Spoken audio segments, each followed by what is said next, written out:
السلام عليكم ورحمة الله.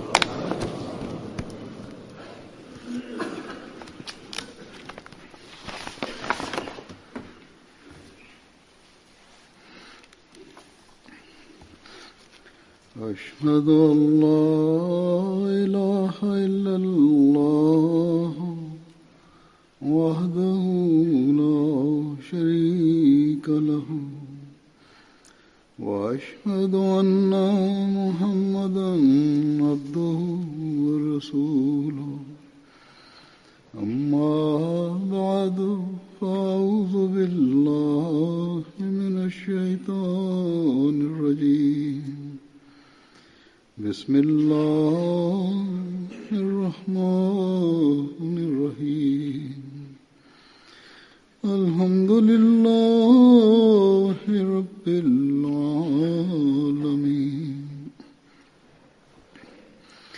الرحمن الرحيم مالك يوم الدين إياك نعبد وإياك نستعين اهدنا الصراط المستقيم صراط الذين أنعمت عليهم غير المغضوب عليهم ولا الضالين. وعد الله الذين آمنوا منكم وعملوا الصالحات ليستخلفنهم في الأرض كما استخلف الذين من قبلهم ولا يمكنن لهم دينهم الذي ارتضى لهم ولا يبدلنهم من بعد خوفهم أمنا يعبدونني لا يشركون بي شيئا ومن كفر بعد ذلك فأولئك هم الفاسقون. وأقيموا الصلاة وآتوا الزكاة وأطيعوا الرسول لعلكم ترحمون.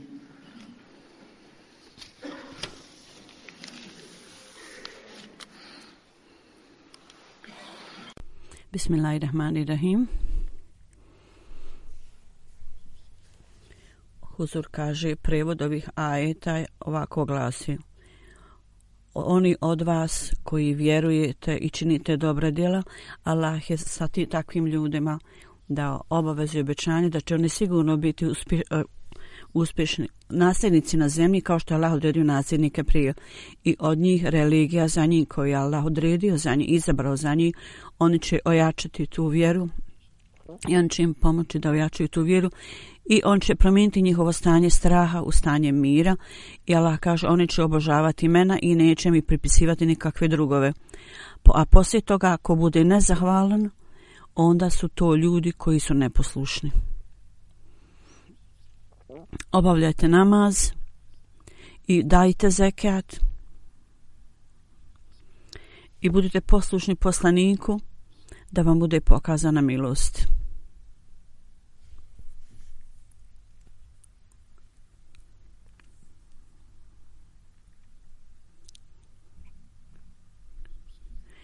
Huzur kaže u ovim ajetima Allah dželle šanuhu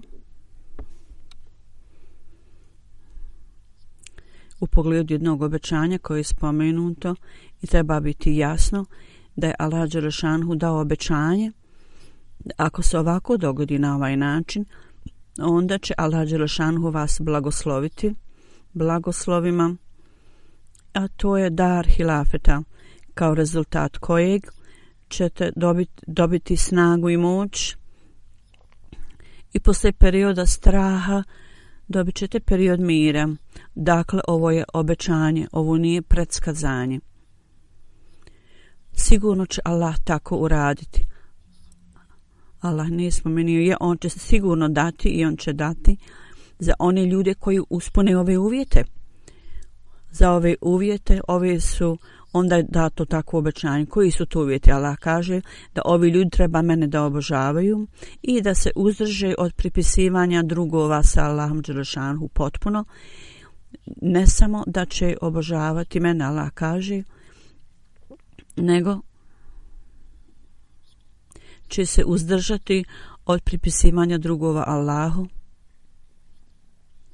Ako ne budu takvi, kao što Allah dželešanhu želi da budu, onda iz ovog Allahovog obećanja oni neće biti u stanju da se u cijelosti okoriste iz ovog obećanja. Zato će hilafet će biti tu, nasljedništvo će biti tu. Međutim, korist od hilafeta, takvi ljudi neće biti u stanju da steknu korist ako ne budu slijedili i ispunjavali ove uvjete kao što se traži, kao što se zahtjeva. Iz časnog Kur'ana postaje nam vrlo jasno da u periodu kasnijeg doba hilafet po pravilima propisu poslanstva će biti tu. Također govor poslanika nam govori da će hilafet po principu poslanstva će biti i taj hilafet će biti stalan. I obećani Mesija alejhi selam je također objasnio u cijelosti vrlo dobro ovu tačku za nas i rekao je: poslije mene institucija hilafet će biti osnovana i ona će ostati zauvijek. I skupa s tim Allah dželešanuhu u ovim ajetima Allah dželešanuhu je objasnio ovu stvar vjernicima, muslimanima i rekao s ciljem da se okoristite od ovog hilafeta, da se okoristite od ovog velikog blagoslova, treba da promijenite svoje stanje. Samo da se zovete muslimanima i samo da pokažete svoju vjeru prividno ne ovlašćuje vas za blagoslovu hilafeta, da uživate blagoslovu hilafeta. Allah dželešanuhu savjetuje vjernicima i kaže kako treba da obavljate ibadet i da se uzdržite od širka i da dajete zekat, obavljate namaz i također da budete poslušni poslaniku. Samo onda ćete biti u stanju da dobijete Allahovu milost. U poslušnosti poslaniku ovo treba da bude zapamćeno, što nam je časni poslanik rekao, da onaj koji slijedi vođu amira kojeg sam ja odredio, zapravo slijedi mene. Ako je neposlušan amiru vođu kojeg sam ja odredio, on je neposlušan meni. Poslanik kaže. I ovo je i kroz hilafet to je nasljedništvo i više nego bilo šta drugo. Amir, odnosno vođa kojeg je odredio časni poslanik, to je halifa, vrlo jasno govori da poslušnost hilafetu je neophodna na isti način kao i poslušnost časnom poslaniku sallallahu alejhi ve sellem. Međutim, ovdje nije taj hilafet ovdje spomenut, nije se mislio koji je oduzet silom, koji se postiže silom i koji se stiče uz pomoć svjetovnih vođa i gospodara. Onaj hilafet je spomenut ovdje koji je na principima poslanstva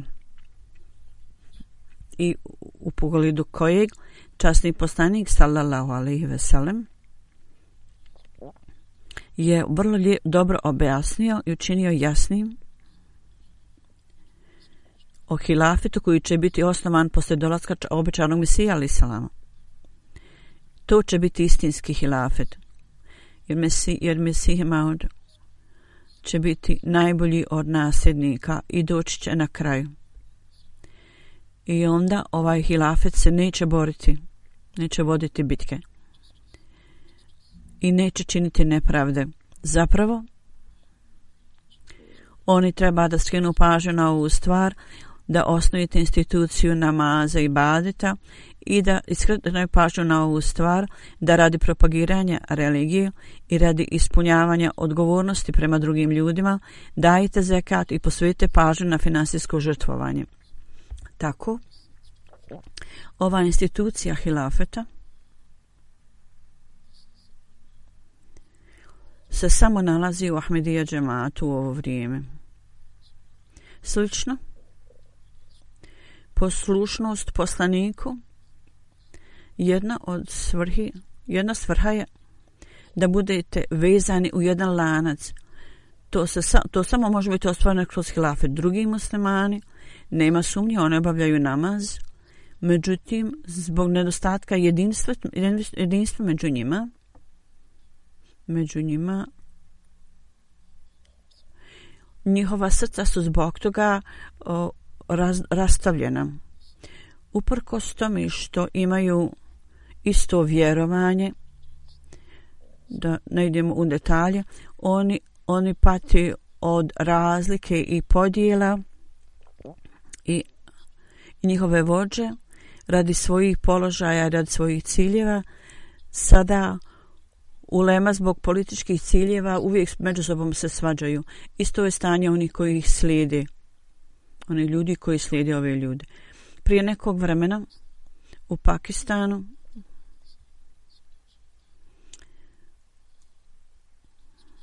bile su tamo demonstracije i poslije toga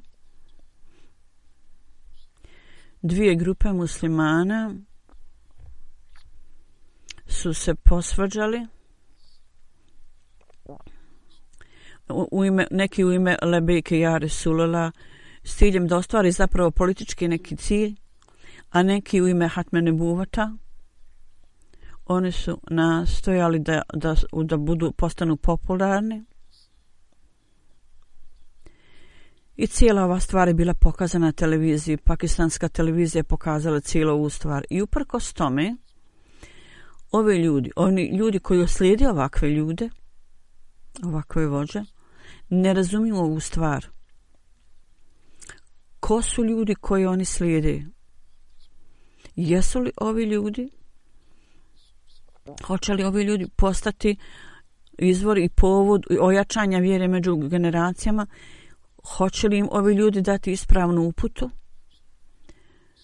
To apsolutno ne može biti moguće jer oni sami su iskvareni i korumpirani. I prema hadisu časnog poslanika sallallahu alejhi ve sellem u kojem je on rekao da će ulema ovog doba biti najgora stvorenja. Oni će davati zekat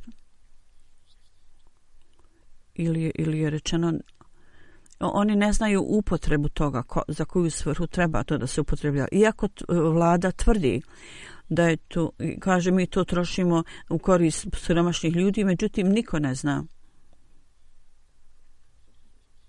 I u pogledu toga u medijima dolaze vijesti o zloupotrebi toga i za njih nema nikakve potrebe i nužno da propagiraju islam. U ime islama vlade koje su osnovane i ove zemlje bogate naftom i vlade, šta oni rade? Nigdje oni ne obavljaju dužnosti propagiranja islama. Ako neko radi ovaj posao, ako neke žrtve ovo rade i žrtvuju se, samo je to džemat Ahmedija taj koji tako radi. Ova institucija može raditi, djelovati samo u slučaju kad postoji hilafet. Neka ulema, neki učenjaci i neki ljudi koji ozbiljnije razmišljaju, oni spominju ovu stvar da sistem hilafeta treba da bude osnovan, međutim kad im kažete da je Allah dželešanuhu osnovao ovu instituciju, da treba da vjeruju u tom, oni nisu spremni da vjeruju u to. Zapravo isto toga stoji stanu u suprotstavljanju. Prije 2 dana zadnji događaj, primjer toga dogodio se u Sijalkotu, u džamiji tamo.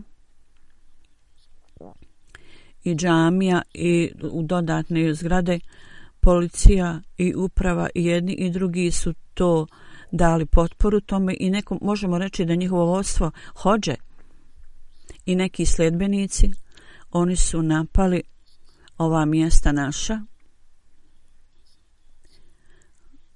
i oni kažu da su obavili vrlo dobar posao za sigurnost islama i misle da je to velika stvar.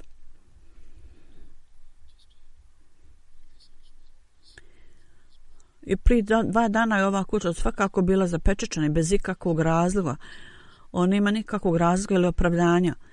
I niko nije bio tamo. Međutim, ipak, ovi smutljivci, vođe smutnje, oni su zapečatili kuću pod policijskim aranžmanom i onda su napali našu kuću i oštetili i jako mnogo stvari tamo polomljeno i srušeno.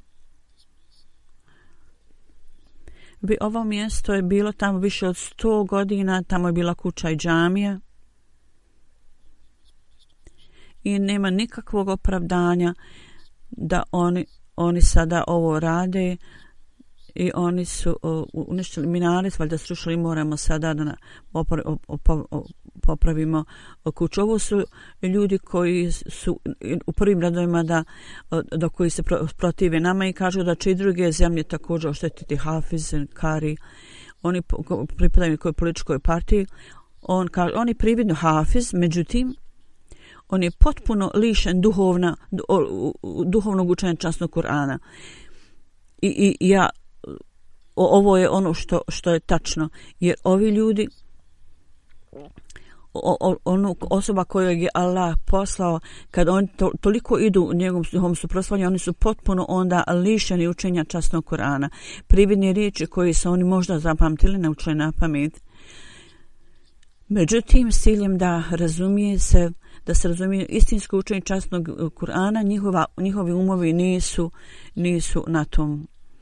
I također kod Allah će sigurno dati kaznu. Oni ne mogu razumjeti 2 stvari. Jeste vlada nered i borba. Što se tiče toga, u ovoj stvari njihovi umovi su vrlo plodni i mogu stvarati nered i ubistva koliko god treba. I jako mnogo novih stvari oni izume. Mi se ne možemo suočiti s ovim stvarima, ovim stvarima. U svakom slučaju, bilo kako bilo, ovo je njihovo stanje. Ovih hođa u džamiji, oni govori protiv toga, donose izjave protiv toga i prave zavjere i također uništavaju sveto svoje džamije i također u našoj džamiji, koja je napravljena radi obožavanja Allaha dželešanuhu. Ovi ljudi, oni pečate i zatvaraju ovo i napadaju i štete i također kvari svetost ovih mjesta. Ovo je rezultat njihovih vlastitih interesa. Oni to samo rade za svoje vlastite interese i daju prednost svojim interesima nad religijom. I sve dotle dok ovi ljudi, u skladu sa predskazanjem časnog poslanika, sallallahu alejhi ve sellem, ne budu vjerovali u hilafet koji je osnovan, koji je Allah osnovao, oni neće prestajati ovako raditi i mi ne možemo se nadati da ništa dobro dođe od ovih ljudi. Mi nemamo nikakvih očekivanja i nade od ovih ljudi. Jeste, ima nekih ljudi poštenih. Jedna žena i vrlo hrabro je izrazila zabrinutost o tome i ona je to odbila. Sada vidimo da ove hođe i takvog razmišljanja ljudi, ovi političari, šta oni rade toj ženi. Mi smo vidjeli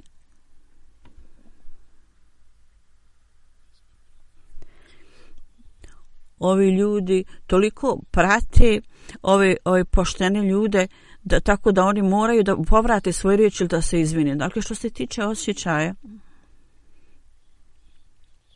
oni su oštetili jednu stvar koja je podsjetnik na običnom se alejhi selam i to su uzeli izgleda. Naš odgovor je uvijek kao što je uvijek bio i uvijek treba da bude naš odgovor.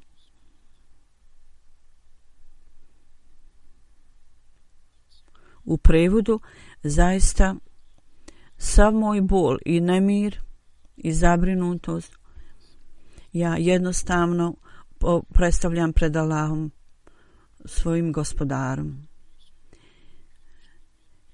Iako smo mi emotivno vezani sa tim stvarno, međutim, najbolji izraz odnosa s obećanim sallallahu nije u pogledu njegovog učenja, nego zapravo u slijeđenju učenja koje nam je on dao. i poslije toga institucija hilafeta povezana je sa vjerovanjem u to. I povezano je sa onim stvarima koje Allah dželešanu spomenuo i rekao nam s ciljem da se okoristimo od institucija hilafeta. Mi treba da uzdignemo standard ibadeta i da slijedimo naredbe Allaha dželešanu. Isto tako da dižemo standard svoje pokornosti i tako da ispunimo svoje srca. To obećan Mesija alejhi selam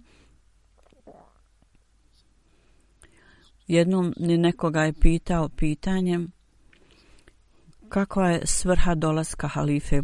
Obećani Mesija je dao ovakav odgovor i to treba da uvijek imamo pred sobom. Obećani Mesija je rekao popravljanje, reforma.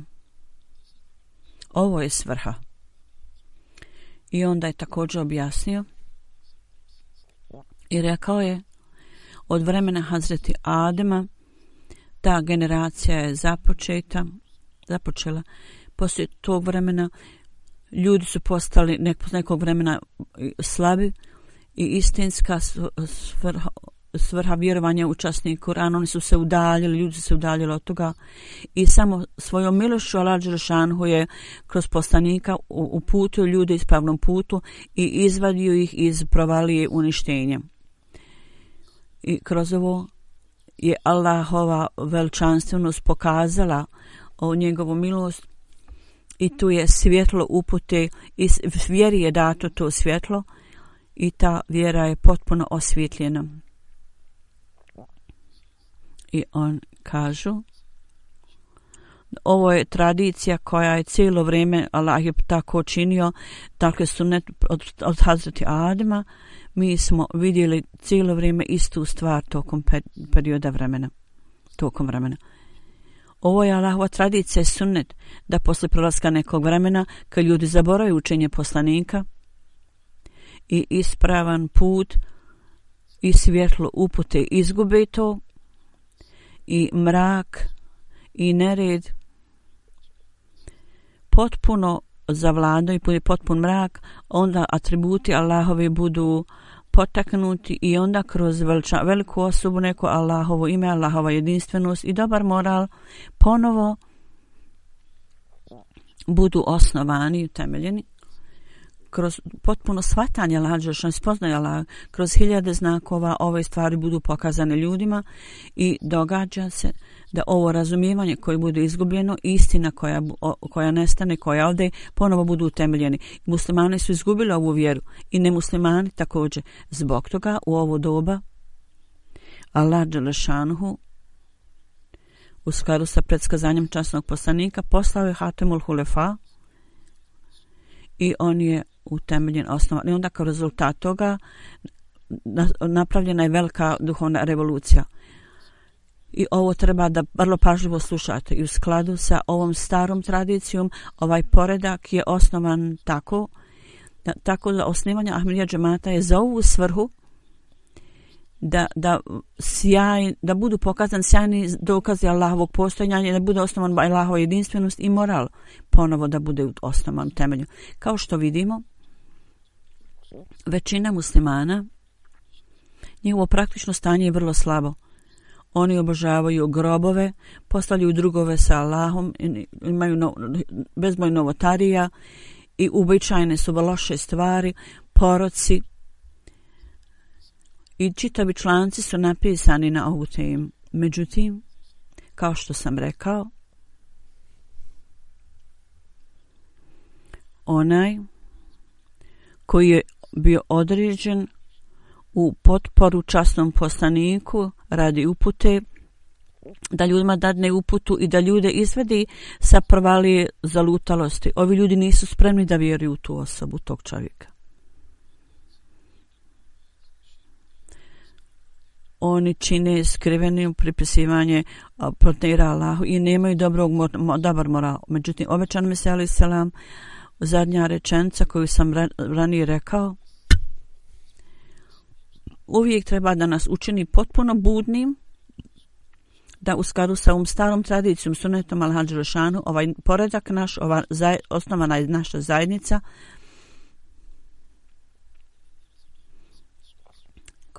kad je svuda mrak i zalutalost i kad je izgubljen moral i kad ljudi zaborave jedinstvenost Allahovu i postavljaju drugove Allah, pripisuju drugove Allah, onda u to vrijeme Allah dželešanuhu šalje nekoga od svojih miljenika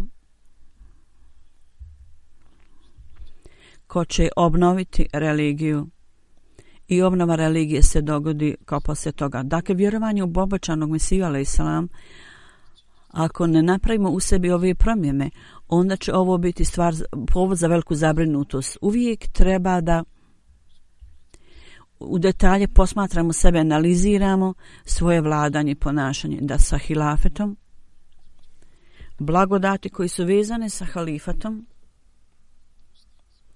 i ove stvari koje Allah dželešanu savjetuje u pogledu poslanstva, u skladu s tim, da li nastojimo da oblikujemo svoje živote u skladu s tim ili ne.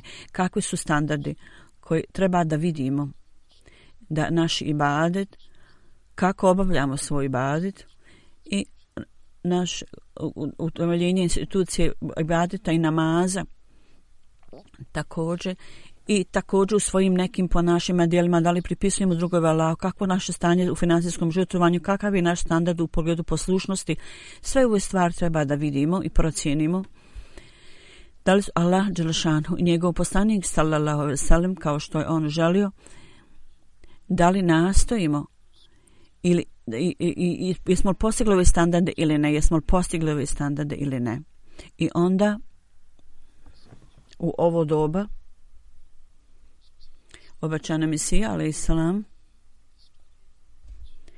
standard koji je on očekivao da sljedbenici njegove zajednice budu, želio je da ljudi budu takvog standarda, da li nastojimo da postignemo taj visoki standard ili ne.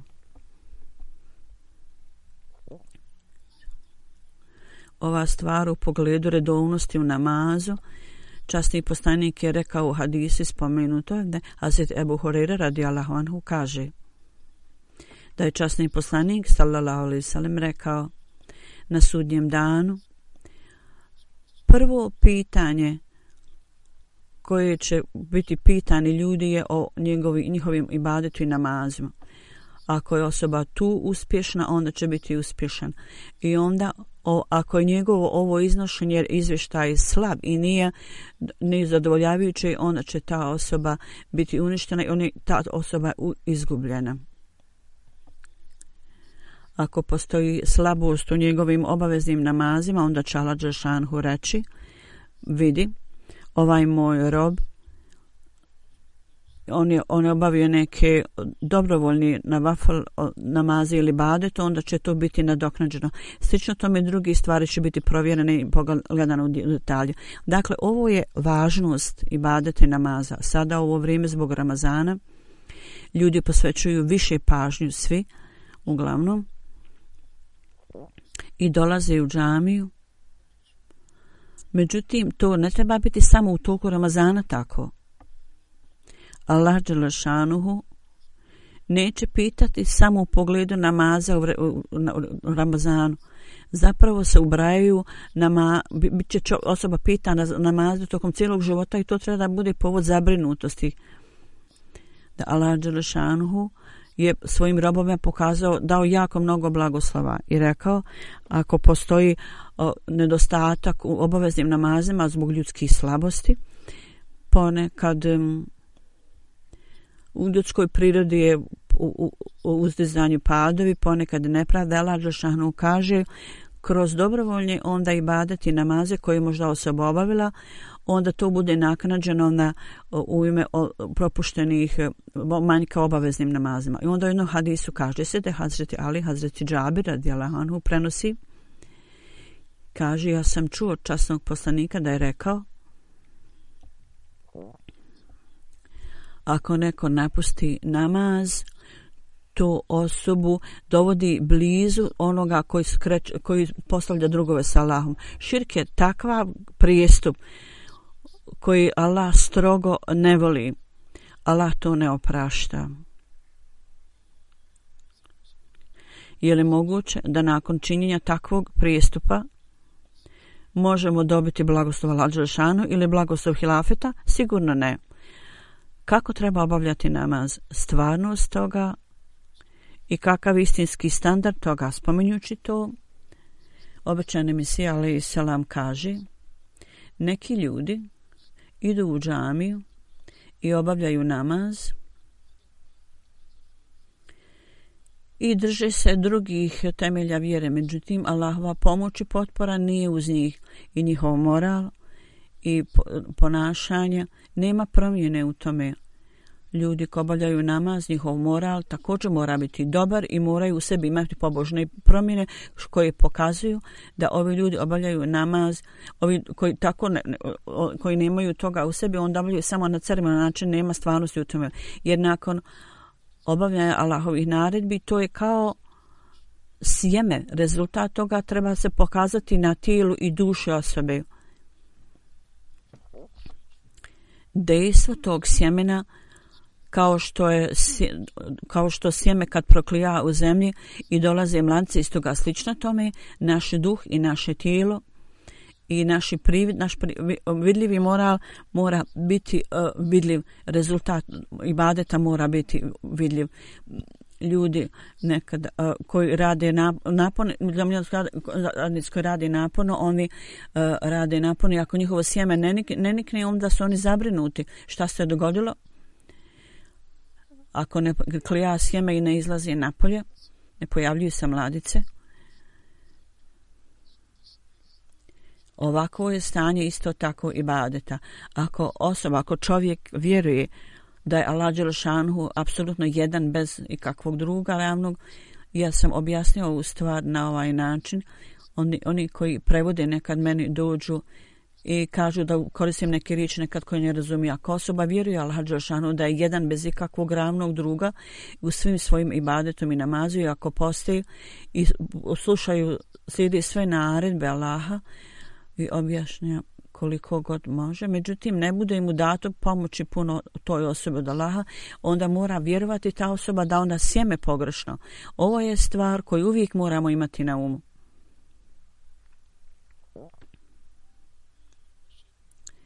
Ibadet i standard našeg morala i standarda toga treba da postignemo i da prepoznamo jesmo li blizu Allahu. Ako smo blizu, onda su od koristi ovi naši ibadeti namaz. Ako se naše stanje ne popravlja, onda nismo postigli Allahovu blizinu i nema koristi od ibadeta i namaza. Obećani Mesija alejhi selam kaže šta je namaz i kaže to je istikfar i traženje Allahovog zadovoljstva, veličanje Allaha i sve druge dove sa uznemirenjem i nemirom, a ne dove onih ljudi koji ne vode računa, ne posvećuju pažnju o dovama. Treba da se držite arapskih riječi, međutim pošto arapski nije materinji jezik mnogih ljudi i ne znaju značenje, zato nemojte se samo držati strogo arapskih riječi, jer ne možete tada stvoriti takvo stanje koje bude u srcu osobe kad zna značenje onoga što govori. Jer dove ti ljudi ibadeti jednostavno ceremonija i nema stvarnosti u tome. Zato osim časnog Kur'ana koji je riječ Allahova i osim dova koje časni poslanik čini, osim toga imamo dove časnog Kur'ana i hadisa i treba da ih učite da razumijete značenje. To je jako bitno da bi razumijeli stvarnost toga. Morate učiti te dove i pored toga ljudi imaju svoje neke dove ili zapamte neke dove na svom jeziku. I kaže u svim drugim dovama možete koristiti svoje ponizne riječi na materinjem jeziku i koristite ih da se obraćate tako Allahu i taj poniznost i skromnost koju izražavate kroz takve dove mora se pokazati u vašim srcima i u tom slučaju onda se nebo spušta bliže osobi. Allah dželešanu se približava takvoj osobi. Onima koji kako treba čine namaz i ibadet i on misli da Allah kaže ja sam vrlo blizu takvih ljudi i duša se onda topi na pragu Allahovom. I u kući gdje se obavlja ovakav namaz i dove, u ta kuća nikad neće biti uništena. U hadisu je spomenuto u vrijeme Nuha je dova da takva nacija neće biti uništena, takav narod. I kaže, hadž je također uvjet za ljude, međutim imaju određeni uvjeti, a bez toga nije obavezan na sve. Post je također ima određene uvjete da bolesni ljudi na putu ne treba da poste. I ljudi koji su na putu mogu kasnije to naknaditi, međutim neki ljudi koji su zastalno bolesni, oni ne mogu postiti, tako da zekat je također ima uvjet određen da ljudi koji imaju para treba da plate, međutim namaz nije uvjetovan. Sve ove stvari su jedan put u godini treba da se obavljaju, međutim naredba o namazu je da obavljamo 5 puta dnevno i ovo je naredba. Zato ukoliko namaz u cijelosti nije obavljen, onda ovi blagoslovi se ne mogu postići u cijelosti koji je moguće da ih postignemo. Niti ova vrsta, ukoliko ibadet nije potpun, onda blagoslov ne može biti tu. Onda, nadalje usto, on je rekao, nema koristi od takvog zaveta bajata koji ste dali na mojoj ruci, ako ovo ne ispunjavate. Zato, ovo je taj standard koji moramo postići, treba da postignemo. Allah dželešanhu kaže, uzdržite se od širka, postavljanja, pripisivanja drugova sa Allahom, i u jednom hadisu je spomenuto da je časni poslanik se bojao da će njegovi sljedbenici možda činiti taj grijeh širk.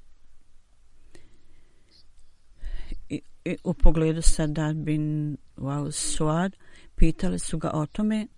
On je plakao i pitali su ga zašto plačeš. On je rekao, ja sam se sjetio nečega što sam čuo od časnog poslanika sallallahu alejhi ve sellem i počeo sam plakati. Ja sam čuo časnog poslanika da je rekao, govorio je u stvari u pogledu mog ummeta, mojih sledbenika, u pogledu pripisivanja drugova sa Allahom i skrivenih želja, ja se bojim toga. I ovaj prenosilac kaže, ja sam rekao, o Božji poslaniče, hoće li tvoji sljedbenici raditi ove sve stvari? Časni poslanik je rekao da. Međutim, međutim oni neće obožavati sunce i kipove, međutim u svojim postupcima oni će to obavljati samo radi pokazivanja i tu će biti varanje i izvještačenost i imat će skrivene želje. Iako u stanju posta ustanu ujutro rano i ako tu postoji želja, taj čovjek će ići zato u pogledu posta. Prošle godine ja sam spomenuo jedan događaj. Prošli put sam spomenuo da neko posti radi oca i radi majke, onda usred dana idu u hotel i tamo jedu, onda u mrak dođu na iftar kao ljudi koji normalno poste. I u novinama ovdje u ovoj zemlji spomenuli se u jednom članku, kao što sam prošli put spomenuo u prošloj hudbi. Tako da ovo je zaista vrijeme velike zabrinutosti. Treba da u detalji posmatramo sebe sa svom iskrenošću. Da li postoji kakvi primjeri skrivenog širka u nama? U svojim ibadetima i namazu ponekad mi to napustimo zato što slijedimo druge neke želje. U postu također zbog svetovnih zahtjeva iznesimo neke izgovore i zbog toga to napustimo. Ne puste ljudi. Jedna mlada osoba me srela huzur kaže i rekao je, zato što imam posao, ja moram da nešto kušam, neku hranu i zato ne postim i napustim neke dane posta. Samo možemo reći inna lillah, uprkos tome što smo Ahmedi, da tako nešto radimo. Kad sam slušao ovog mladića, je li on uvidio to ili ne, međutim slušajući ovakve stvari, ja uvijek osjećam se vrlo tužan i postiđen zbog ovakvim stvarima. Oni tvrde da dobivaju Allahov blagoslove, međutim oni se udaljavaju od Allahovih naredba. Onda je ova tvrdnja potpuno pogrešna. Zatim Mesih Maud alejhi salam kaže: Allah dželešanu je spomenuo u časnom Kur'anu, to jest Allah dželešanu oprašta sve grijehe. I ovo je kratki sadržaj toga što je tamo spomenuto. Međutim, Allah neće oprostiti sve drugo salam, to je širk. Nemojte se nikada približavati tome širku. I uzmite to kao zabranjeno drvo, tako shvatite. Kad govorimo o pripisivanju drugova salamu, on kaže Allahova jedinstvenost ne znači da riječima kažete la ilaha illallah, niko nije vrijedan obožavanja, a u srcu svom imate 1000 kipova idola. Svako kroz svoje postupke, kroz svoje ponašanje i prevaranje, ako on daje tome važnost kao što je Allahova veličanstvenost i ovisi o tome i oslanja se kao što treba da se oslanjamo, ili daje važnost sebi ili nekom drugom kao što treba dadne Allah dželešanu, u svim tim situacijama ta osoba je onda obožavaoc idola. Ovo je objašnjenje govora časnog poslanika kad je rekao obožavalac idola nije onaj koji obožava kipove od kamena ili zlata. Bilo kakva vaša izjava ili oslanjanje i važnost koju dajte bilo kome osim Allah, to je kao vaš obožavanje tog idola, kao obožavanje kipa. Dakle, vrlo detaljno treba sebe da posmatramo. Ljudi koji dobivaju blagoslov, zekat i finansijsko žrtvovanje je neophodno. U hadisu je također spomenuto u Ibn Mesud radijallahu anhu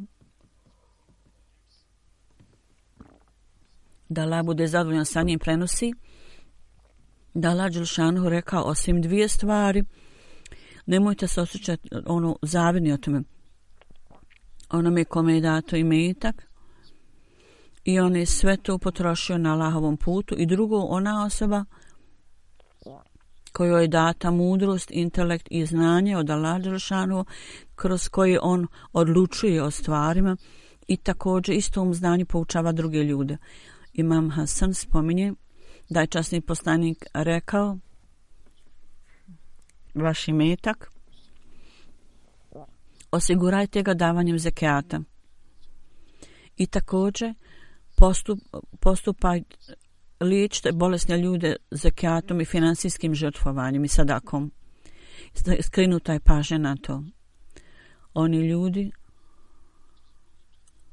na kojima je to obaveza treba da daju zekijat. Međutim, oni koji ne treba da daju zekijat treba da posvete pažnju sadaki. I ljudi siromašni i u nuždi, vodite brigu o njima. I u tome dok pomoć ljudima u nuždi, on je skrenuo pažnju na to, to je vrlo važno. Također istakao da treba da stvorimo jedinstvo, jer zekat može najbolje biti upotrebljen kad je institucija hilafeta, institucija džemata, u kojoj ljudi koji su siromašni i u potrebi imamo mogućnosti da omogućimo za ove ljude. I sigurno tako možemo i radimo. I svi džemati treba da vodite računa o ovoj stvari. Da normalno ovi ljudi koji su u potrebi, njihova lista bude poslana halife vremena i informacija od određenih mjesta dođu do halife i neki ljudi sami pišu o sebi. U skladu s tim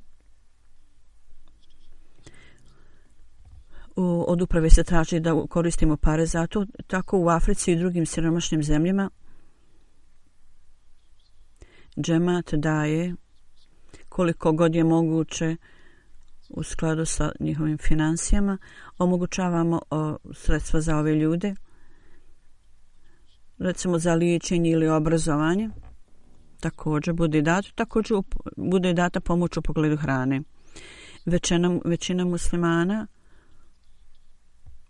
znamo da s velikom zabrinutošću uz pomoć svoje siromašne braće oni pomažu drugim ljudima i to stvara jedinstvo i milost među njima.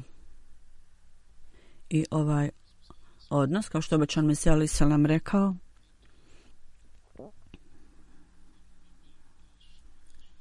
ljudi pokazuju svoju žudnju i njihova duša se topi u namazu i ibadetu i rezultat toga je da međutim oni okreću glavu od besmislenih stvari.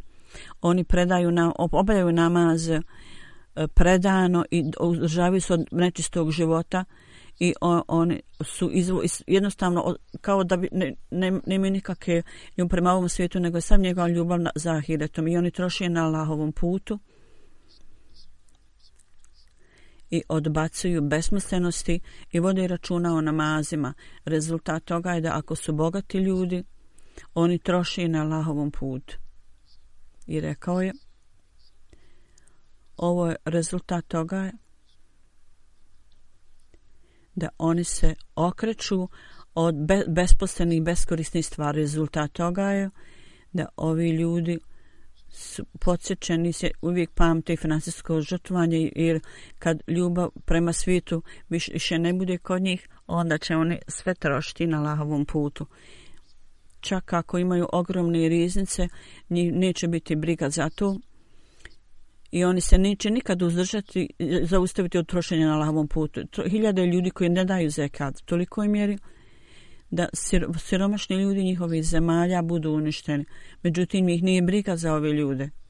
Dok Allah dželešanuhu je dao nalog da zekat mora biti plaćen na sve, na zlato, na nakit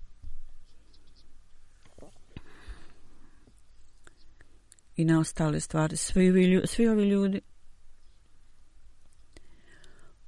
njihova dužnost, oni broje svoje ušteđevine i poslije nekog vremena treba da daju neki iznos. Zato Allah dželešanuhu kaže, ovo stanje će biti stvoreno među njima kad budu davali zekat.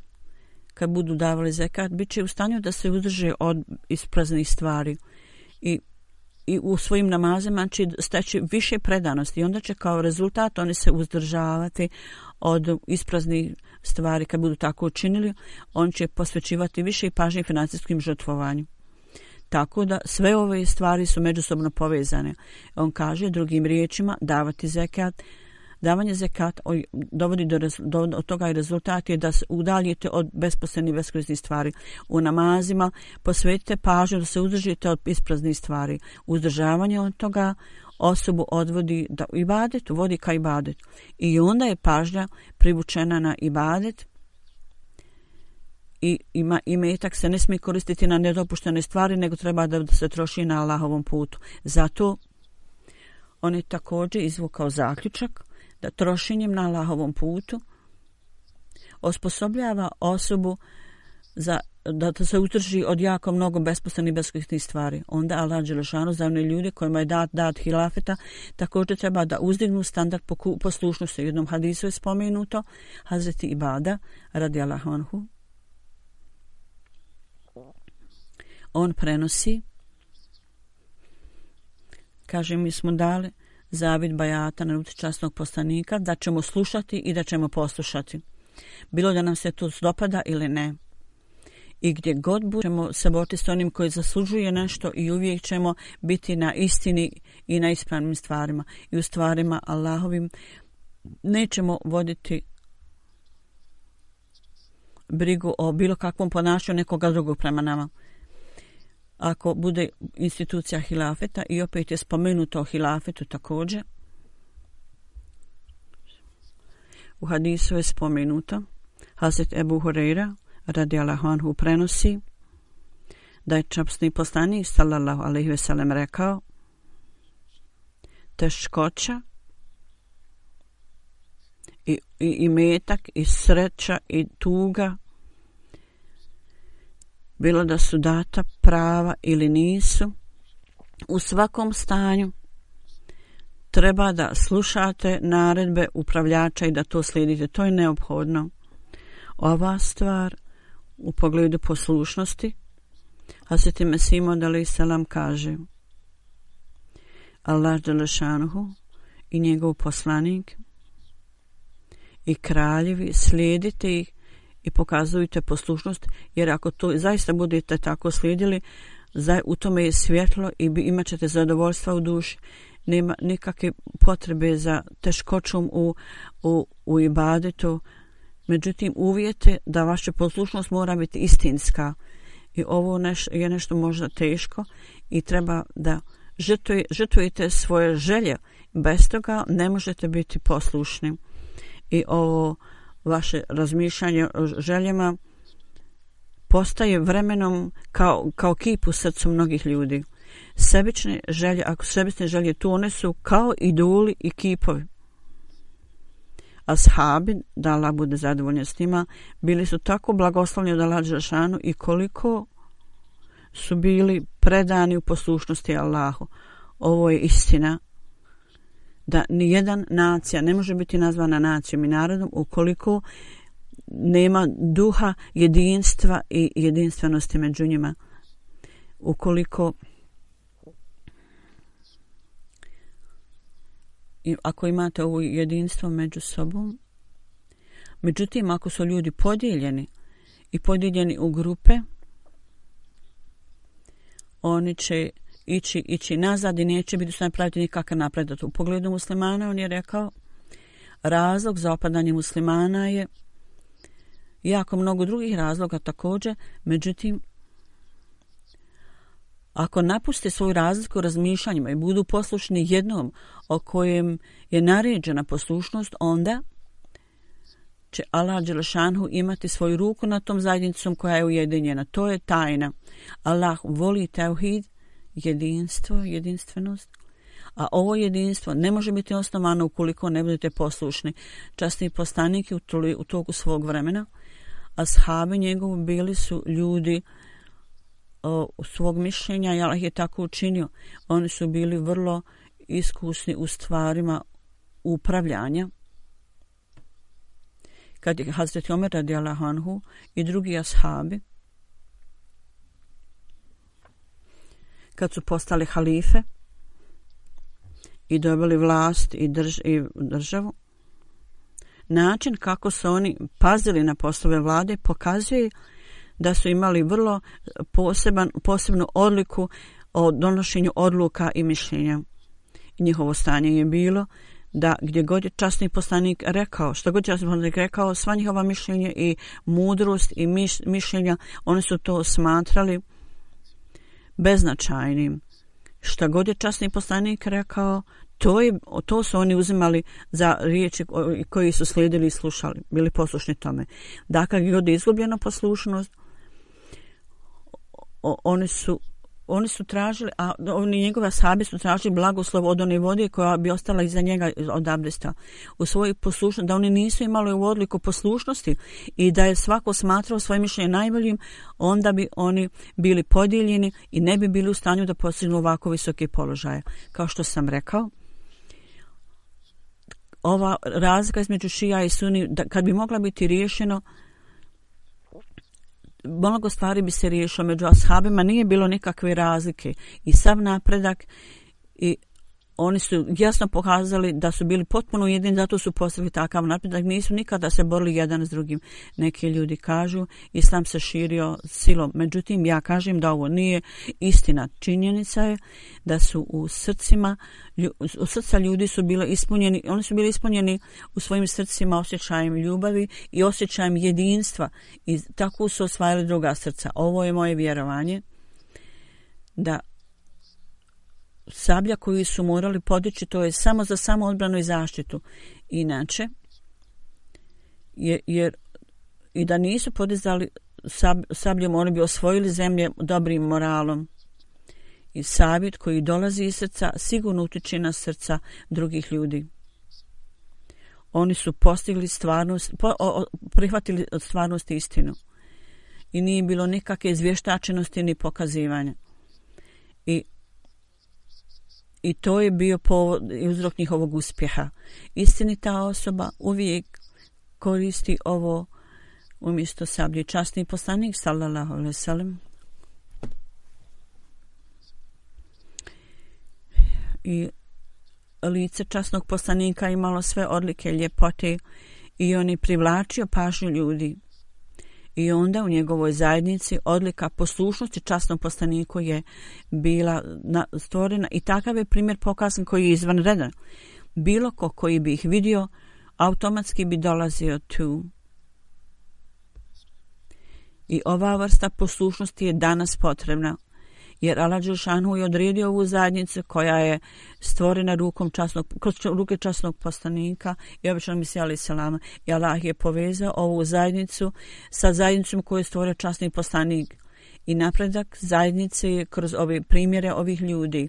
Zato napredak zajednice je kroz primjere ovih ljudi koji čisto i u cijelosti oblikuju svoj život u skladu s tim i pokazuju visoke standarde poslušnosti. Zato vi koji ste članovi zajednice obećanog Mesije, vi imate želje da budete povezani sa ljudima časnog poslanika, pokažite poslušnost i uzajamnu ljubav. Treba da bude takva kako su oni imali i oni su postigli sve i postižete sve što su ashabi postigli. Sada on se obraćao, iste stvari rekao ashabima u to vrijeme. Ako hoćemo da održimo napredak zajednice cijelo vrijeme, onda treba naporno da radite, da steknete, da imate blagoslov hilafeta, onda ovaj stalno primjer mora biti pokazan neprestano i onda će taj napredak biti prisutan koji je ranije ostvaren. Ovo su standardi koji su neophodni da dobijete blagoslove i od blagoslova Allahove. Mi treba da uzdignemo standarde svoje poslušnosti i standard ibadeta i namaza i u svakom postupku treba da činimo svaki, da budu potpuno čisti od bilo kakvog širka, treba da imetak trošimo na Allahovom putu, isto tako u svojoj odanosti i poslušnosti hilafetu, da imamo visoke standarde, da ih održimo cijelo vrijeme. Samo onda ćemo biti u stanju da dobijemo blagoslove hilafeta i sve blagoslove koji su vezani sa institucijom halifata. I do kraja vremena, do dana oživljenja, treba da budemo povezani sa ovim blagoslovom i da držimo svoje potomke tako u pogledu ovog stalnosti hilafeta. Obećan Mesija alejhi selam kaže: za vas je neophodno da vidite ovu drugu manifestaciju i dobro je da vidite ovu drugu manifestaciju jer je ona trajna i neće biti prekinuta do sudnjeg dana. Ta manifestacija ne može doći dok ja ne odim, ali kad ja odim, onda će Allah Đelešanu poslati drugu manifestaciju vama. To jest halifat, osnivanje halifata. I Allah Đelešanu će poslati ovu drugu manifestaciju za vas koja će s vama ostati do kraja vremena, kao što je Allah Đelešanu dao obećanju Ibrahima Ahmedije u knjizi.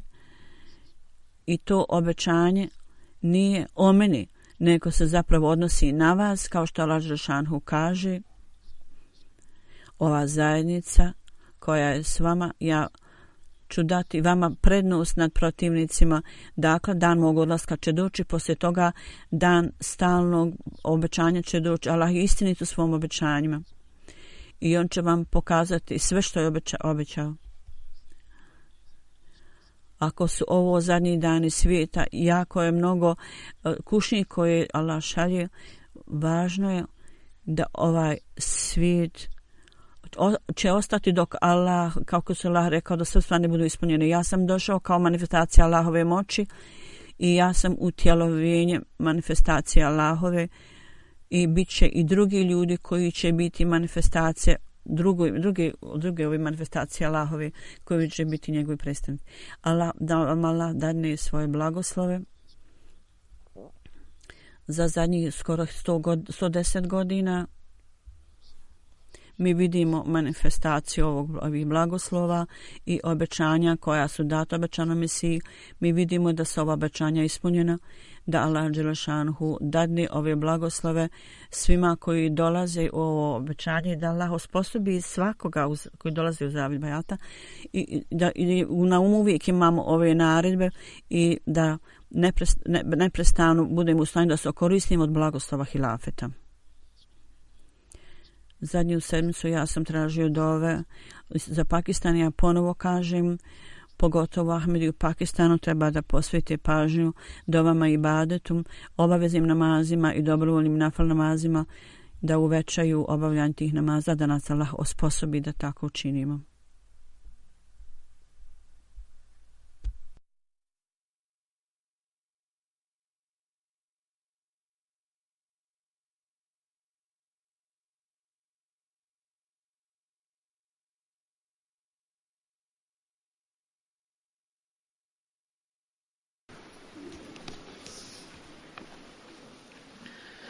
الحمد لله نحمده ونستعينه ونستغفره ونؤمن به ونتوكل عليه ونعوذ بالله من شرور أنفسنا ومن سيئات أعمالنا من يهده الله فلا مضل له ومن يضلل فلا هادي له ونشهد أن لا إله إلا الله ونشهد أن محمدا عبده ورسوله عباد الله رحمكم الله إن الله يأمر بالعدل والإحسان وإيتاء ذي القربى وينهى عن الفحشاء والمنكر والبغي يعظكم لعلكم تذكرون اذكروا الله يذكركم وادعوه يستجب لكم ولذكر الله أكبر